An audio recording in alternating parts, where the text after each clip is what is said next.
जय जिनेन सभी को। आज हम तत्वार्थ सूत्र का 9वां अध्याय शुरू करने वाले हैं। इसमें संभर और निर्जरा तत्व के बारे में बताया है। पहला सूत्र है आश्रव निरोधः संभरः, मीन्स आश्रव के निरोध को अर्थात कर्मों के आगमन के रोकने को संभर कहते हैं। दूसरा सूत्र है सगुप्ती समिति धर्मानुप्रेक्षा परिशय जय चारित्रहि।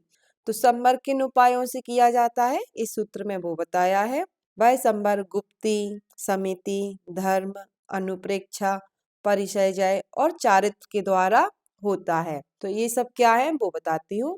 गुप्ती मतलब संसार भ्रमण के कारण मन वचन काय के द्वारा निग्रह करने को गुप्ती कहते हैं। जैसे शांत बैठ जाओ, कुछ भी नहीं करना है, तो वो हो गया गुप्ती। समिति क्या हुआ, हिंसा आदि ना हो, मतलब सावधानी पूर्वक हमें अपना काम करना है, वो हो गई समिति।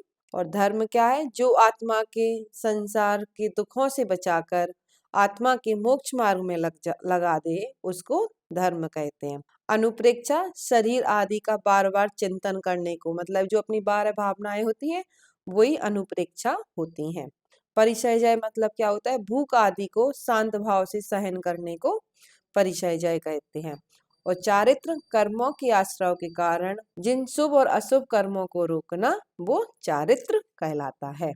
तीसरा सूत्र है तपसा निर्जरा च, तप से संभर के साथ साथ निर्जरा भी होती है। चौथा सूत्र है सम्यक योग निग्रह गुप्ती ही। तो गुप्ती किसे कहते हैं इस सूत्र में वो बताया है। सम्यक प्रकार से अर्थात विषय अभिलाषा यश की आकांक्षा को छोड़कर मन वचन काय की प्रवृत्ति को रोकना मन गुप्ती वचन गुप्ती और काय गुप्ती कहलाती है। पांचवा सूत्र है ईर्या भाषेषणा दान निक्षिपोत्सर्गा समितयः। तो इसमें समिति क्या होती है वो बताया है। तो समिति का अर्थ क्या होता है, सावधानी पूर्वक कोई भी कार्य करना। तो समितियां 5 हैं, ईर्या समिति, भाषा समिति, ऐषणा समिति, आदान निक्षेपण और उत्सर्ग समिति। ईर्या समिति क्या होता है, 4 हाथ पृथ्वी देखकर चलना। जैसे महाराज श्री लोग जब गमन करते हैं तो वो 4 हाथ देखकर ही चलते हैं। भाषा समिति मतलब हमें कोई ऐसी भाषा नहीं बोलना चाहिए कि सामने वाले को बुरा लग जाए या धर्म के विरोधी नहीं बोलना चाहिए। ऐषणा समिति शुद्ध निर्दोष आहार विधि पूर्वक ग्रहण करना चाहिए, मतलब सोच के खाना चाहिए। ऐसा नहीं कि अपन ने महाराज जी या माता जी को अंजलि में दिया और वो डायरेक्ट खा ले, नहीं, वो लोग सोचते हैं फिर खाते हैं। आदान निक्षेपण समिति देखभाल कर पीछे से झाड़ पोंछ कर सामान उठाना रखना। हम लोगों ने हमेशा देखा होगा महाराज श्री लोग कहीं भी बैठते हैं या कुछ भी करते हैं तो पहले वो लोग पीछे से साफ कर लेते हैं कि कोई छोटे जीव जंतु तो नहीं है, तो वो वहां से अलग हो जाए। अब है उत्सर्ग समिति। उत्सर्ग समिति जीव रहित स्थान में मलमूत्र आदि का त्याग करना। अब है छठवां सूत्र उत्तम क्षमा मार्जव सत्य शौच संयम तपस त्याग किंचन ब्रह्मचर्याणि धर्मः। तो अपने ये 10 धर्म होते हैं जो सभी लोग जानते हैं। उत्तम क्षमा, उत्तम मार्दव, उत्तम आर्जव, उत्तम शौच, उत्तम सत्य, उत्तम संयम, उत्तम तप, उत्तम त्याग, उत्तम आकिंचन और उत्तम ब्रह्मचर्य। तो हमें हमेशा ये 10 धर्म का पालन करते रहना चाहिए। 7वां सूत्र है अनित्या शरण संसारैकत्वा नित्वा शुच्याश्रव संबर निर्जरा लोक बोधि दुर्लभ धर्म स्वाख्यात तत्वानुचिंतन मनुप्रेक्षा। तो अनुप्रेक्षाएं कितनी होती हैं इसमें वो बताया। अनुप्रेक्षा बोलो या भावना बोलो तो 12 भावनाएं होती हैं। पहली होती है अनित्य। अनित्य मतलब जैसे बिजली की तरह सारे कर्म नष्ट हो जाएं, मतलब जिसका कोई नित्य नहीं है वो हो गई अनित्य। दूसरी है अशरण, मतलब जिसको कोई भी शरण नहीं देता है। जैसे यदि कोई मरने लगे ना तो कोई ऐसा नहीं कि कोई उसको बचा ले, कि ऐसी कोई दवाई बनी हो कि भाई मुझे बचा लो तो बच जाए, इसलिए वो हो गई अशरण। तीसरी है संसार। संसार मतलब जो अपनी चतुर्गति संसार में मनुष्य भटकता रहता है हमेशा। चौथा है एकत्व, मतलब जन्म जरा मरण रोग अकेला ही भोगता है। अन्यत्व, अन्यत्व मतलब होता है शरीर आदि से आत्मा को भिन्न समझना। अशुचि मतलब शरीर बहुत गंदा, इसी के अंदर मलमूत्र है, हर चीज इसी में है, इतना गंदा रहता है कि कोई भी टच करे ना तो वो भी अशुद्ध हो जाए, मतलब वो भी अशुचि हो जाए। तो ये हो गई अपनी अशुचि भावना। अब है आश्रव। आश्रव मतलब कर्मों के आने को आश्रव बोलते हैं। संबर मतलब कर्मों के आने को रोकना, वो अपना संबर। निर्जरा मतलब जो अपने कर्म आ रहे हैं वो धीरे धीरे उनको निकालना, वो हो गया निर्जरा। और लोक, लोक क्या होता है, जैसे अनंत लोक आकाश होता है, ये तो हम सब जानते हैं, उसके ठीक मध्य में मध्य लोक है, उसके बारे में चिंतन करते रहना। बोधि दुर्लभ, मतलब जो अपना रत्नत्रय बोध रूप बोधि है उसी के बारे में सोचना चाहिए। और धर्म, जैसे जिनेन्द्र भगवान ने जो कहा है, हम वो नहीं करेंगे तो हमें चतुर्गति में हम भटकते रहेंगे। अब है 8वां सूत्र, मार्गाच्युन निर्जरार्थम परिसोडभ्य परिसाह। तो परिसय सहन कैसे कर सकते हैं, उनकी क्या आवश्यकता है, इसमें वो बताया है। संबर के मार्ग से च्युत न होने के लिए और कर्मों की निर्जरा के लिए 22 परिसयों को सहन करना चाहिए। अब ये 22 परिसय कौन से हैं, वो अगले सूत्र में बताया है। क्षुत पिपासा शीतोष्ण दंश मशक नाग्न्या रति स्त्री चर्या निषद्या सय्या क्रोश बध याचना लाभ रोग तृण स्पर्श मल सत्कार पुरस्कार प्रज्ञा ज्ञाना दर्शनानी।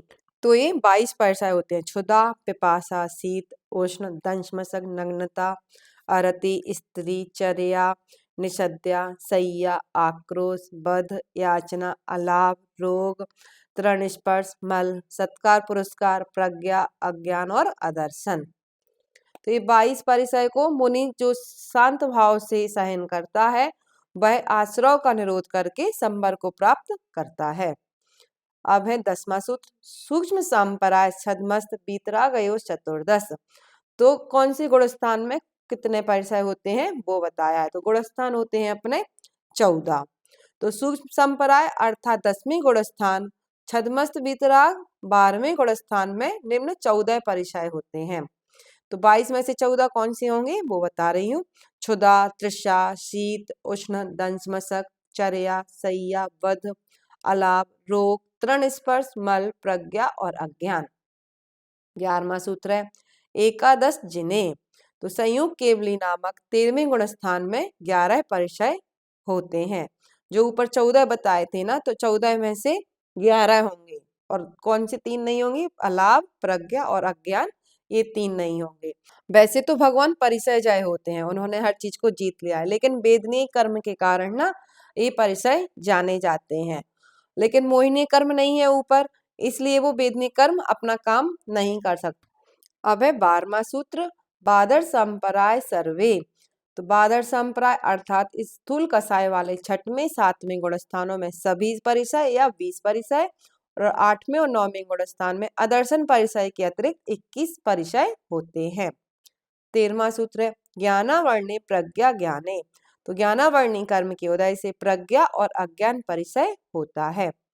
14वां सूत्र दर्शन मोहांतराय योर दर्शना लाभव।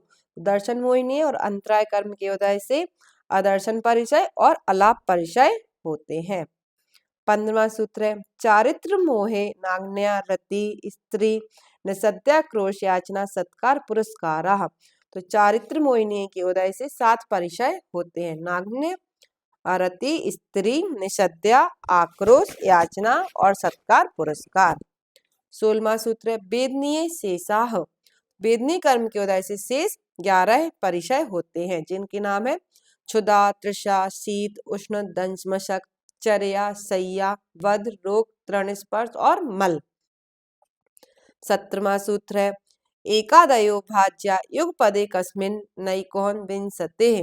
तो एक जीव के एक साथ 19 परिचय हो सकते हैं, क्योंकि शीत उष्ण में से कोई एक ही होगा, या तो ठंड लग रही होगी या गर्म। और चर्या, सय्या और निसद्या इन तीनों में से भी कोई एक होगा। चर्या मतलब चलना, सय्या मतलब सोना, निसद्या मतलब बैठना, तो इन तीनों में से भी कोई एक ही होगा। इस प्रकार से 19 परिचय हो सकते हैं एक साथ। अब है 18वां सूत्र सामयिक छेदोपस्थापना परिहार विशुद्धि सूक्ष्म सांपराय यथाख्यात मिति चारित्रम। तो सामायिक छेदोपस्थापना परिहार विशुद्धि सूक्ष्म सांपराय और यथाख्यात के भेद से चारित्र 5 प्रकार का है। तो सामायिक क्या होता है, साम्य भाव में स्थित रहने के लिए समस्त 5 पाप प्रकृतियों का त्याग करना सामायिक चारित्र है। छेदोपस्थापना गृहित चारित्र में दोष लगने पर उनका परिहार कर मूल रूप में स्थापित होना छेदोपस्थापना चारित्र है। कैसा होता है, जैसे संघ में बहुत सारे मुनिराज हैं, बट कोई एक महाराज जी हैं जिनको संघ से अलग कर दिया कुछ कारणवश और वापस उस संघ में ले लिया, उसको बोलते हैं छेदो स्थापना। अब है परिहार विशुद्धि। चारित्र की जिस विशुद्धि से हिंसा का पूर्णतः परिहार हो जाता है वो परिहार विशुद्धि होता है। सूक्ष्म संपराय, अत्यंत सूक्ष्म लोभ कसाय के साथ रहने वाला चारित्र सूक्ष्म संपराय होता है। और यथाख्यात मोहिनी कर्म के क्षय और उपशम से आत्मा के शुद्ध स्वरूप में स्थित होने को यथाख्यात चारित्र कहते हैं। अब है 19वां सूत्र, अनसनाव मौदर्य वृत्ति परिसंख्यान रस परित्याग विविक्त सय्यासन काय क्लेशा बाह्य तपः। तो इसमें बाह्य तप 6 प्रकार के हैं। कौन सा? अनशन, उनोदर, वृत्ति परिसंख्यान, रस परित्याग और विविक्त सय्यासन और काय क्लेश। तो अनशन क्या होता है? 4 प्रकार के आहार को सीमित समय तथा जीवन पर्याय के लिए त्याग करना, वो अनशन होता है। उनोदर मतलब भूख से कम खाना, वो उनोदर हो गई। तीसरा है वृत्ति परिसंख्यान, आहार के लिए निकलने वाले मुनि द्वारा जो नियम लिए जाते हैं, जैसे जो बहुत अटपटे से नियम नहीं ले लेते हैं कुछ कुछ, तो वो होता है वृत्ति परिसंख्यान। रस परित्याग, भोजन के प्रति आसक्ति घटाने एवं इंद्रिय विजय के लिए और भोजन में प्रीति बढ़ाने वाले रसों में से कुछ का या सभी का त्याग करना रस परित्याग है। अब विविक्त सय्यासन, एकांत स्थान में ध्यान लगाना या शयन करना विविक्त सय्यासन। और काय क्लेश, शारीरिक कष्टों को सहन करना। अब है 20वां सूत्र, इसमें आभ्यंतर तप के बारे में बताया है। प्रायश्चित, विनय वैयावृत्ति स्वाध्याय व्युत्सर्ग ध्यानान्तरम।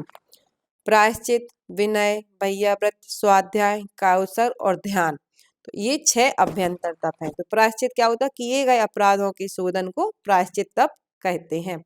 विनय, पूज्य पुरुषों तथा मोक्ष के साधनों के प्रति हार्दिक आधार भाव विनय है। वैयावृत्ति, गुणों के अनुराग पूर्वक संयम जनों को दुख दूर करना या खेद दूर करना वैयावृत्ति कहलाता है। स्वाध्याय, आलस के त्याग और ज्ञान की आराधना को स्वाध्याय कहते हैं। कायोत्सर्ग, अहंकार और ममकार का त्याग करना कायोत्सर्ग है। ध्यान, मन की एकाग्रता को ध्यान कहते हैं। अब है 21वां सूत्र, नौ चतुर्दश पंच द्विभेदा यथा क्रमम प्राग ध्यानात्।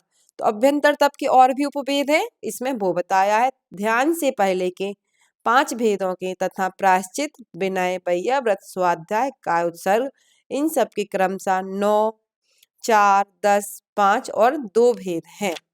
अब वो कौन कौन से हैं वो अगले सूत्र में बताते हैं। 22वां सूत्र, आलोचना, प्रतिक्रमण, तदुभय, विवेक, व्युत्सर्ग, तपस्छेद, परिहारोप स्थापना। हाँ, तो आलोचना क्या हो गई? गुरु से अपना प्रमाद करना कि हमने ये पाप किया है, उस चीज को हम गुरु को बता रहे हैं। प्रतिक्रमण, लगे दोषों पर पश्चाताप करना। और तदुभय क्या होता है? आलोचना और प्रतिक्रमण दोनों करना। विवेक होता है सदोष आहार तथा उपकरणों का नियमित समय तक त्याग करना।